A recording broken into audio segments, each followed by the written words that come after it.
What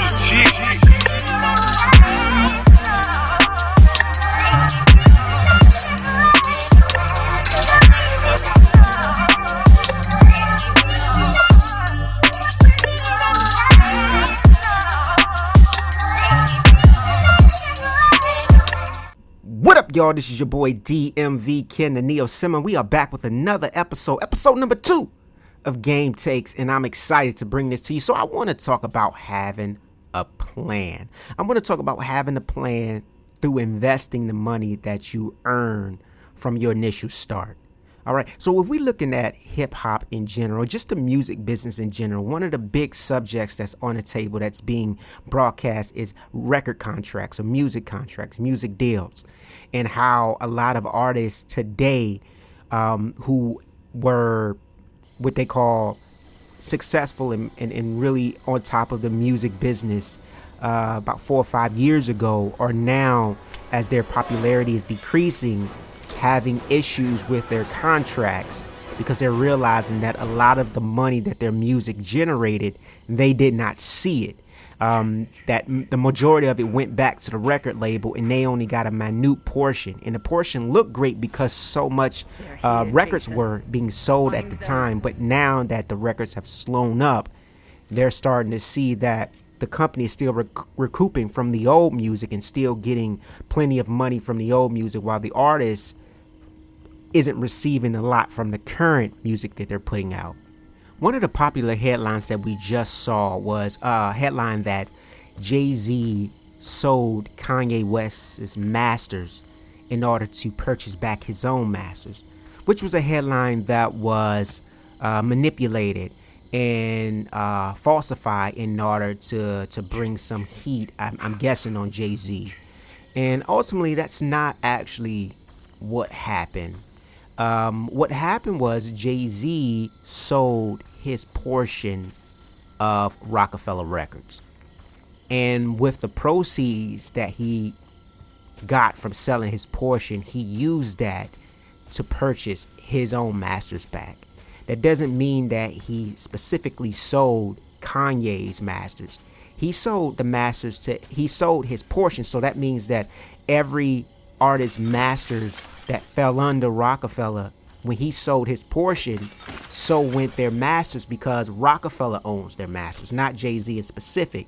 Jay-Z and all his partners in Rockefeller owned the masters to Kanye's music, probably Memphis Bleek's music, probably Bean Siegel's music.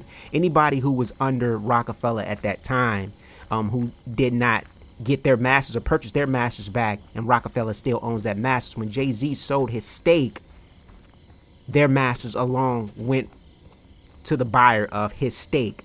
And so Jay-Z used that money to buy his own masters back. So it's not that he specifically sold Kanye's masters. He just sold his portion of Rockefeller, which Kanye's masters fell under. Now, that's not Jay-Z's issue. That's not, I mean, he's a businessman. He owns something.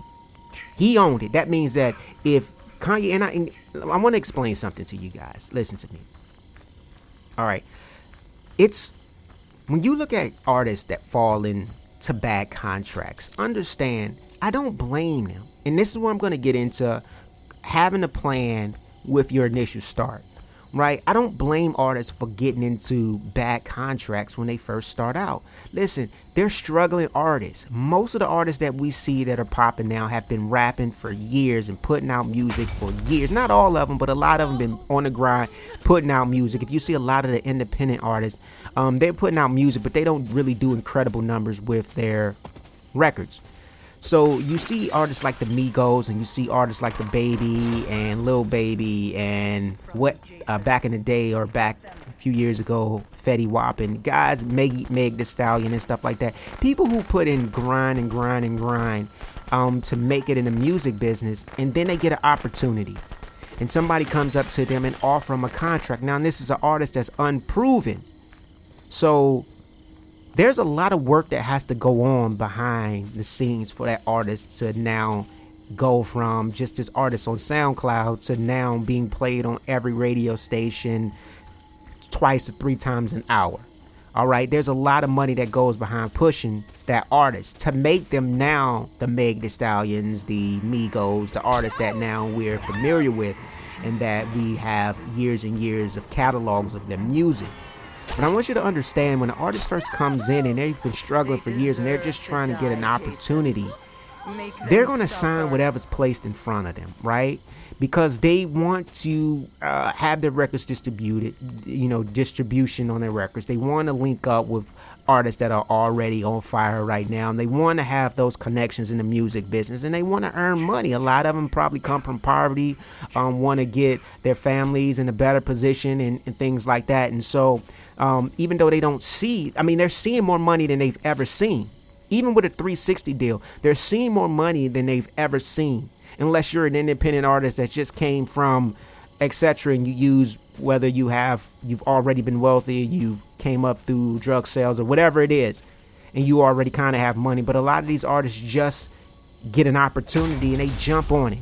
And then when they start getting the push and they start getting the money and the backing behind them and they make great music, then they start to see that they are not getting the portion of the money that they believe that they're entitled to. And a lot of their music is now owned by the record labels. And so it's understandable that they sign bad contracts because they're just trying to make a deal. If you put yourself in their shoes and you look at your position or your predicament and you're just trying to get on, and I can guarantee you there's so many artists out there that would love to be in the Migos spot, that would love to be in Meg Thee Stallion spot, that would love to be in those spots. And one thing I want you to understand is that when if any of these folks decline their record deal, these record companies would just go and find the next person.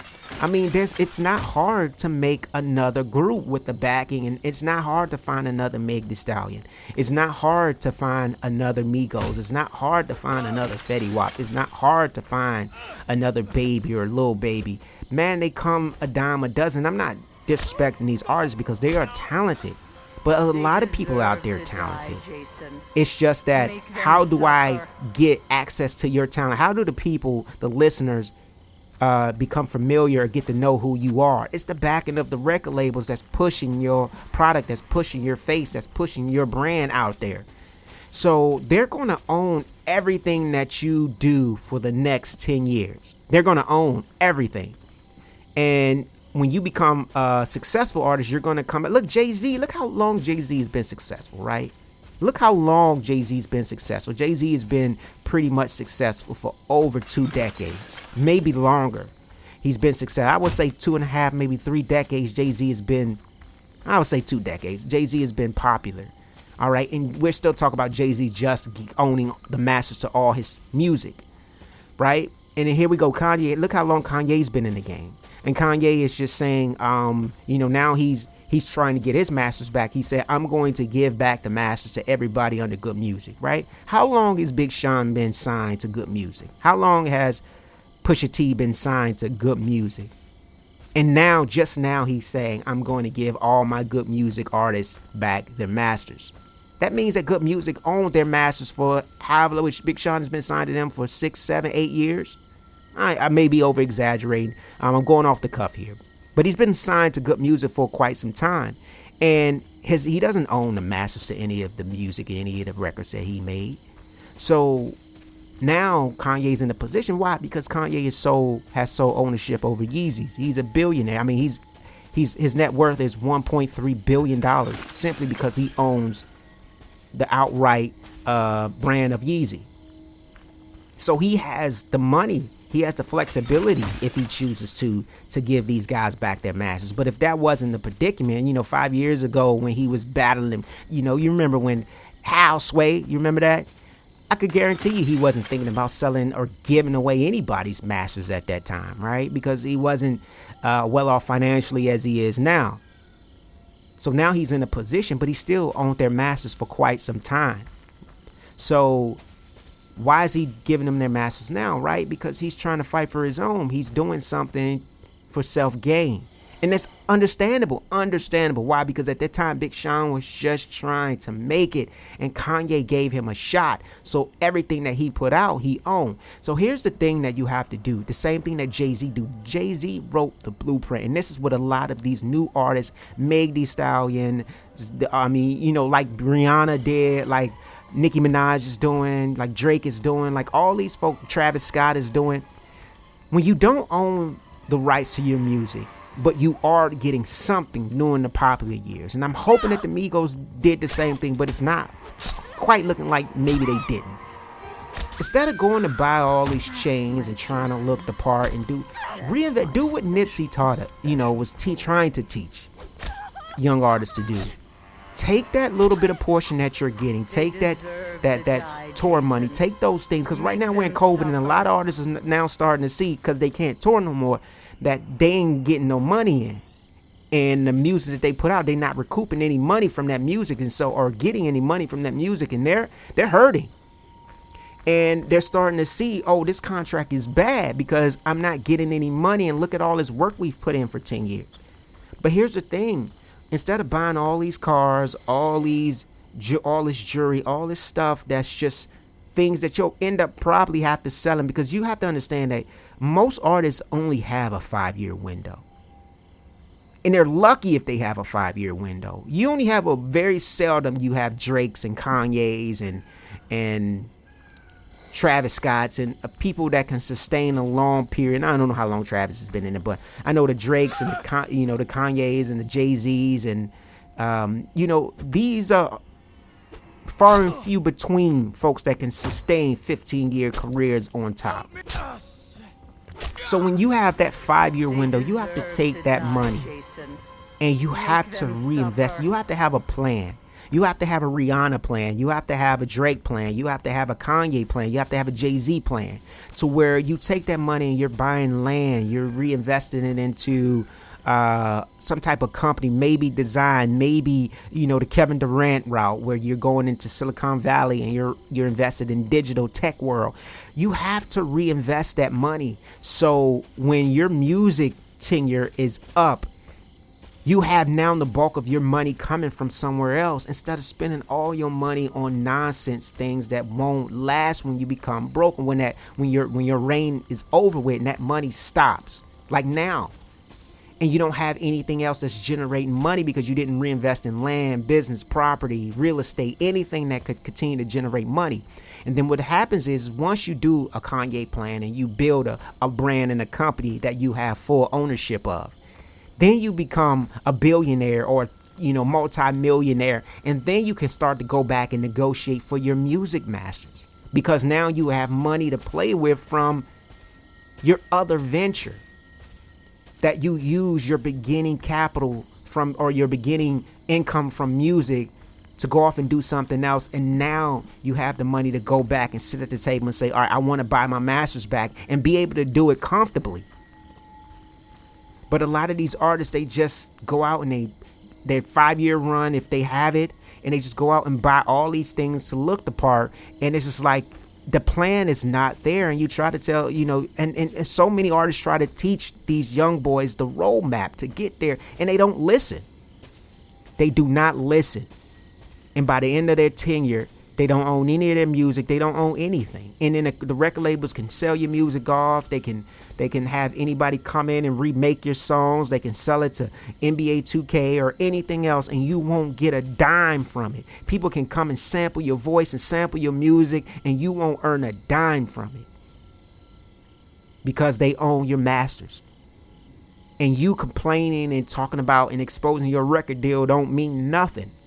You can hire all alone. When you sign a contract and you agree. You don't own that music. So stop saying, I want my masters back. That's not your masters. That masters belongs to the record label. It's not yours. You have to purchase it. You have to negotiate and purchase it back for it to be yours. Yes, it's your intellectual property, but it's intellectual property that you sold, and you don't have ownership of it no more. Just because you made it, you don't have ownership. You sold it. So the person that you sold it to now has ownership, and you sold it at a low. But at the time, they were making an investment on you.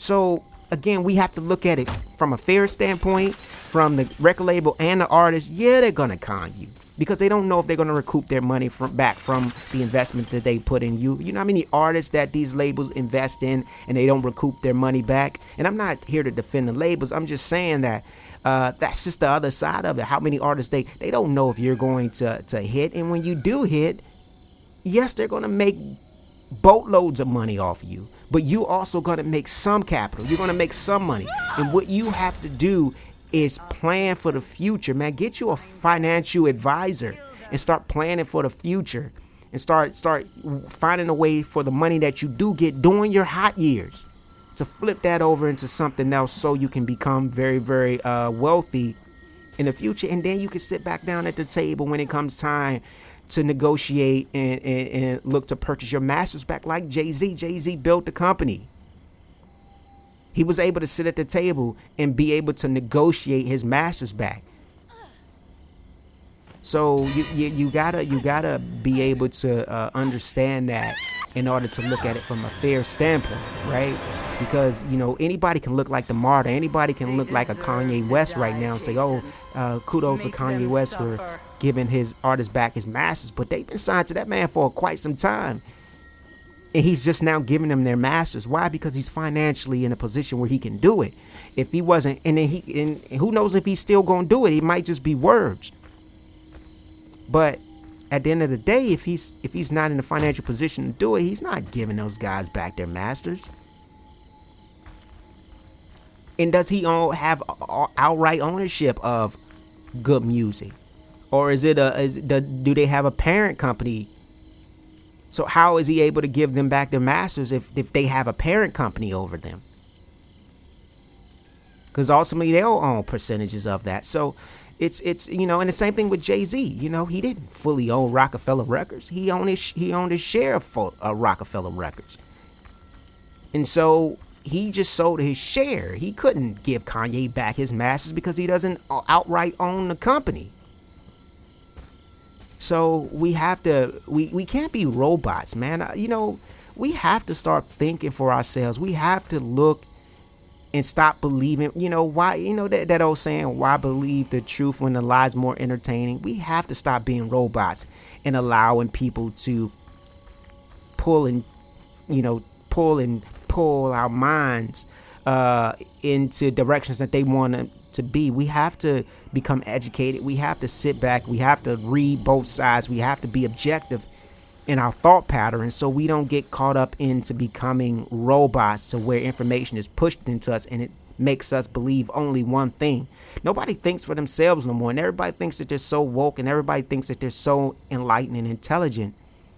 And you really just see people just not thinking for themselves. They don't take the time to really do the research. They just run with the first bit of information that they get that leans more to where their emotions are, instead of what's actually fact, or what you know. There's 2-3 sides to every story. One side, two sides, and the truth somewhere along the middle. And I think that we have to really, and the only way you can gain truth is you have to research. You have to sit back and you have to listen to multiple sides, man.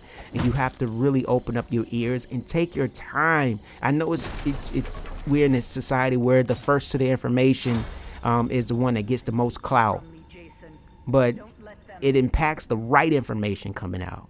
And so we really have to sit back and say, what's the right information? And then understand that I'm open to new information. So if you give me information that I didn't have previous, I'm amped to changing my thought on things, right? I'm not so hard on my position that I can't change my mind. I'm not so firm on my stance that I'm not open to hearing new information and changing my mind on something and saying, yo, you know what? I was wrong about this. It's just everybody wants to be right. This is why you have so much arguing on social media and people, because everybody wants everybody to think like they think. No, everybody's entitled to their own opinion, but don't spew things as if it's fact or being unfair about something without hearing the other side of it and really processing and understanding that new information that's being introduced. So again, artists, when you have that window of success, reinvest that money. Come up with a plan. Like, look into other business ventures and stop trying to follow everybody. Like, this is the way that I can become popular, is buy all this jewelry and try to buy all this 80 cars. Like, you don't have to do that. Like, reinvest that money so when it comes time to sit down and all that hard work you put into music, all that time invested, all your intellectual property, when it comes time for you to sit down at that company and negotiate getting the rights back to your music, because that company will go through hard times too, where they'll need money. They'll need capital in order to fund other ventures, and they will eventually be ready to sit down and talk to you about recouping, recouping your masters. You say they say Michael Jackson just got his all that work Mike put in. He just before he died got his masters back. Prince, all that work that he put in and before he died just got his masters back. Do you understand? Like, those are iconic artists that got tripped and trapped into the same exact thing, but they were just looking for a chance, looking for opportunity. And so for you new artists, understand, you're going to go through the same thing. It's going to continue to happen it's going to happen probably to the baby. It's going to happen to Lil Baby. It's going to happen to, it is happening to Meg Thee Stallion. Any new artist that's coming up, you're going to get trapped into that. It'll happen to Tekashi. It'll happen to all those guys. It is happening. J. Cole, I'm sure J. Cole doesn't own his masters. I'm sure K-Dot doesn't own his masters. I'm sure probably Eminem probably don't even own his masters. And eventually he'll try to get those things back. But he's in a position to where he can sit down and most likely negotiate when his record label, if they go through a hardship and they're trying to fund different ventures and they'll be able to sit down and negotiate, and he'll have the money to negotiate for his masters back, because you go into other ventures, you do other things. He did movies, he did acting, he did X, Y, and Z. Athletes, music artists, all these. Look into other ventures, man. Connect with other people. Don't just sit there and blow your money on stuff so you can be popular, show everybody, look how wealthy I am, look how rich I am, look how popping I am.